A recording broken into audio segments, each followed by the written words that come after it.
chapter number 4, Working of Institutions, and today we will study about the Parliament. तो children, जो parliament होती है, parliament में सारे डिस्कशन होते हैं, उसके बाद ही कोई डिसीजन लिया जाता है। यदि कैबिनेट के फैसले को ये पार्लियामेंट में यदि मंजूरी नहीं मिलती है तो फिर जो है फैसला है वो लागू नहीं किया जा सकता है। पार्लियामेंट में सिर्फ जो मेजॉरिटी पार्टी है वो नहीं बैठती है, मतलब सेकंड मेजॉरिटी पार्टी भी वो भी पार्लियामेंट में बैठती है, अपोजिशन वाले। और जब तक सभी को सेटिस्फेक्शन नहीं हो, सभी को एक्सप्लेन ना किया जाए और सभी संतुष्ट ना हो, तब तक कोई भी जो नीति है वह लागू नहीं की जा सकती है। उसका एक प्रोसीजर होता है।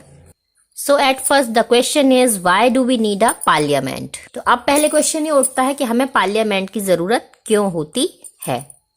In all democracies, an assembly of elected representatives exercise supreme political authority on behalf of the people. In India, such a national assembly of elected representatives is called parliament. At the state level, this is called legislature or legislative assembly. The name may vary in different countries, but such an assembly exists in every democracy. It exercises political authority on behalf of the people in many ways. अब जो democracy है, इसमें जितने भी representative होते हैं वो जनता की ओर से सर्वोच्च राजनीतिक अधिकार का प्रयोग करते हैं।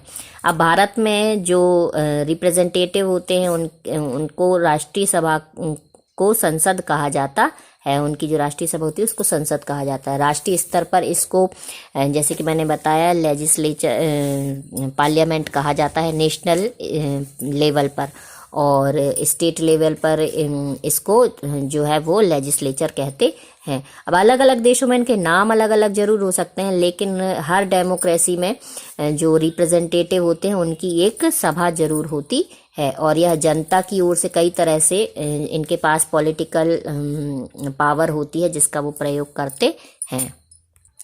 तो पहला तो parliament is the final authority for making laws in any country. Parliaments all over the world exercise some control over those who run the government.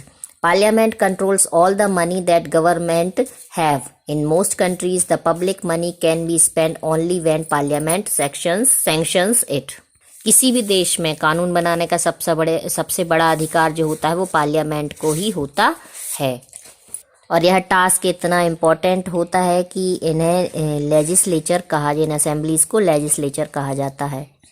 और पूरी दुनिया में जो पार्लियामेंट है वो गवर्नमेंट चलाने वालों को कंट्रोल करने के लिए कुछ अधिकार प्रदान करती है, कुछ अधिकारों का प्रयोग करती है उन जो गवर्नमेंट चला रहे हैं उनको कंट्रोल करने के लिए।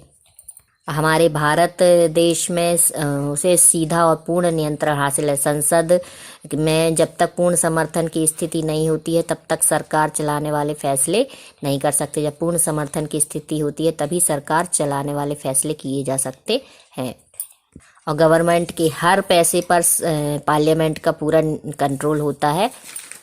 और ज़्यादातर देशों में पार्लियामेंट की जब मंजूरी हो जाती है उसके बाद ही जो पैसे हैं उनको खर्च किया जाता है।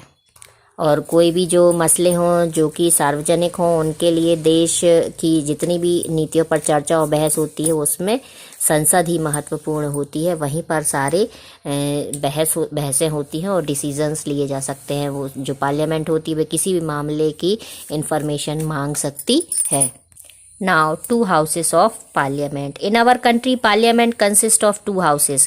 The two houses are known as the Council of State, that means Rajya Sabha, and the House of the People, that means Lok Sabha. The President of India is a part of parliament, although she is not a member of either house. That is why all laws made in the houses come into force only after they receive the assent of the president.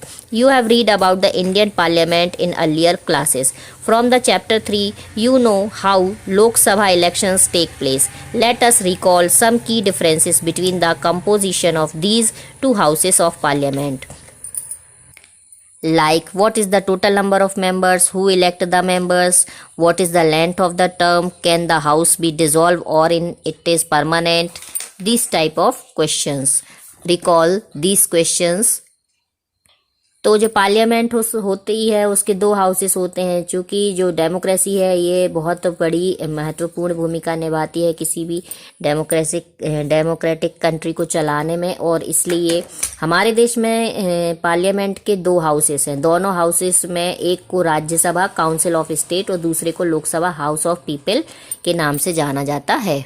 अब भारत का जो president होता है वो parliament का part तो होता है, लेकिन वह दोनों सदनों में से किसी भी सदन का सदस्य नहीं होता। इसलिए जो पार्लियामेंट के जितने भी फैसले हैं वो प्रेसिडेंट की मंजूरी के बाद ही लागू होते हैं। हमने पिछली कक्षाओं में हमारी जो भारतीय पार्लियामेंट है, इंडियन पार्लियामेंट है, उसके बारे में आपको पढ़ा था। थोड़ा रिकॉल कीजिए, जैसे कि कुल सदस्यों की संख्या कितनी होती है, सदस्यों को कौन चुनता है, उनका जो टर्म है वो कितने समय का होता है, और क्या सदन भंग किया जा सकता है या फिर वो परमानेंट होता है। तो ये आप पढ़ चुके थे, तो शायद आपको याद भी आ गया होगा ये सारे क्वेश्चंस के answers. Our constitution does give the Rajya Sabha some special powers over the states, but on most matters the Lok Sabha exercises supreme power. Let us see how. हमारा जो कॉन्स्टिट्यूशन है उसमें राज्यों के संबंध में राज्यसभा को कुछ विशेष अधिकार दिए गए हैं, लेकिन अधिकतर जो मैटर होते हैं उनमें सबसे ज़्यादा अधिकार, जो सर्वोच्च अधिकार है, वो लोकसभा के पास ही हैं। देखिए कैसे। अब any ordinary law needs to be passed by both the houses, but if there is a difference between the two houses the final decision is taken in the joint session in which member of both the houses sit together.